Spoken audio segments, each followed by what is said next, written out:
And a lot of times, I mean, I've I got pulled over by an officer.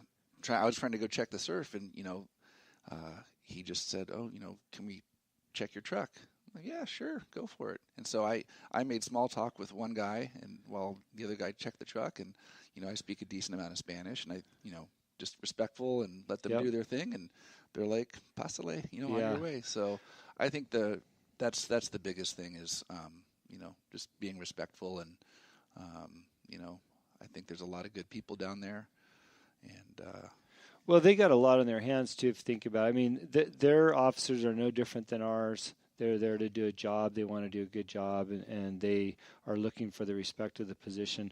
But they also have a fair amount of drug problems that they've had in the past that they're trying to overcome. And I think they've done a wonderful job overcoming much of that. And it's through kind of this new genre of officers that are working in the field. And, like them checking your truck, that was the first thing I thought. Well, they're probably just making sure that, somebody's not pushing drugs through this. Maybe it's a hot spot or something.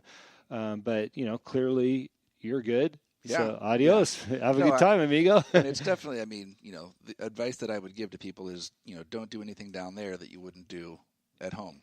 Yeah, it's advice around the world, right? Look at what their laws are, or even in the United States, what are the individual state laws of what you can and can't do? I mean, gun laws are a perfect example, right? If I've got a carry permit for 32 states, but it doesn't apply to California, I certainly don't carry in California, right? So, just knowing what the laws and respecting them. I will say I got my first ticket in Mexico since 1983, last month, Really? And it was for running a stop sign. But I clearly ran the stop sign. I rolled it just like I would here.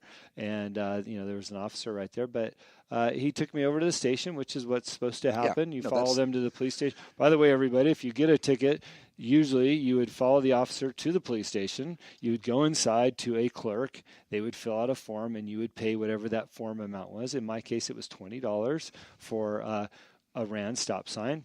And then they would give you a receipt. And then I got a receipt, and I walked out. Yeah. And I was on my way. So, there's a process. Listen, I was guilty. I was happy to pay the money because God knows how many stop signs I've ran in 30-plus years in Baja. So, anyways, I just thought it would be important to talk about that real quick because it does happen, but very rarely in my world. Yeah. Well, again, I think there's a lot of, kind of the urban legend and stories that get perpetuated, which is why some people are hesitant to go down there. But I think once you go down there and start experiencing it for yourself, you'll realize, wow, this place is great.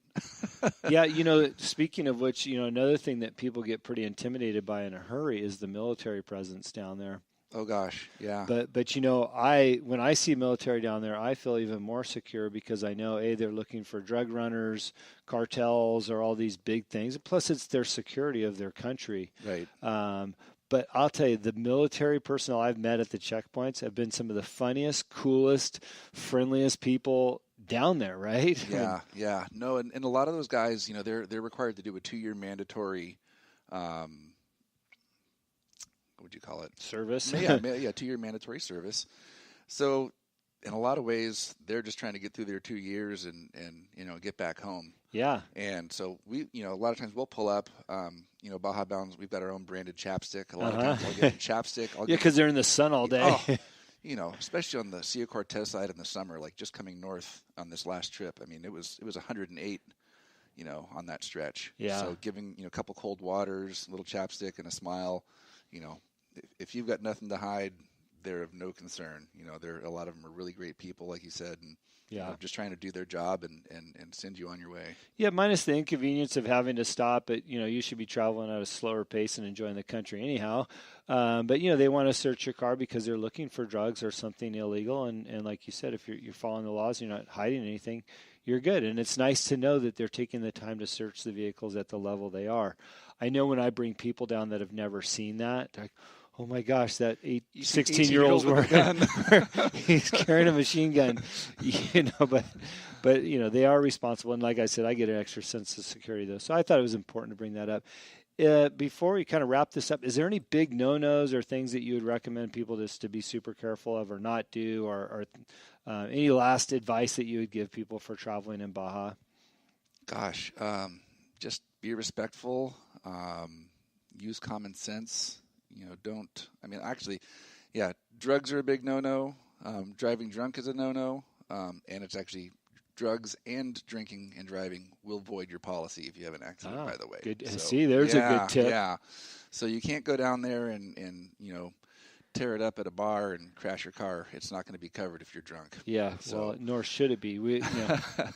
Responsible. Hey, by the way, they have Uber down there. Yes, they do. You can grab an Uber. They have lots great of taxi cabs. Yep, taxi system. Yeah, I mean, you know what? Baja's there for everyone's enjoyment. It's a wonderful place, and people should go down and take advantage of what we have in our backyard, which is a great place to visit.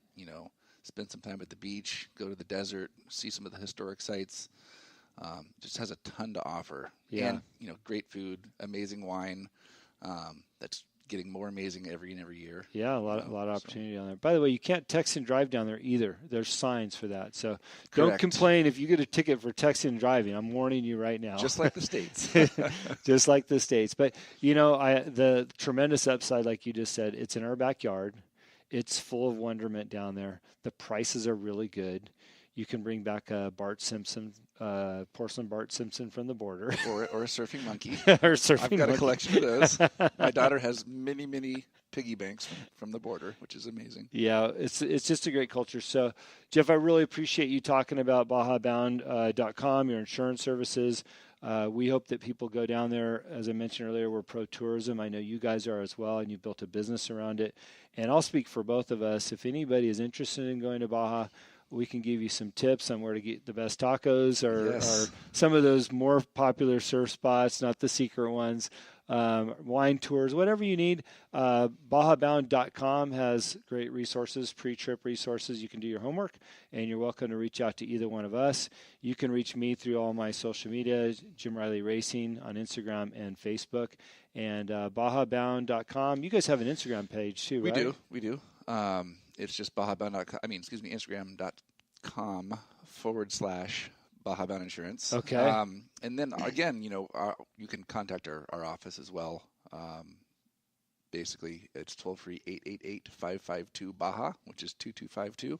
And we've got staff there Monday through Friday, 9 to 5 Pacific time. So yeah, go prepared with the documents you need, informed on where you need to go. We're happy to connect you with that. Matter of fact, I'm heading down on Friday. I'm going to a party and a blowhole. I think we're going to go down as well. Really? Yeah. Oh, let's rally on the tacos splashes.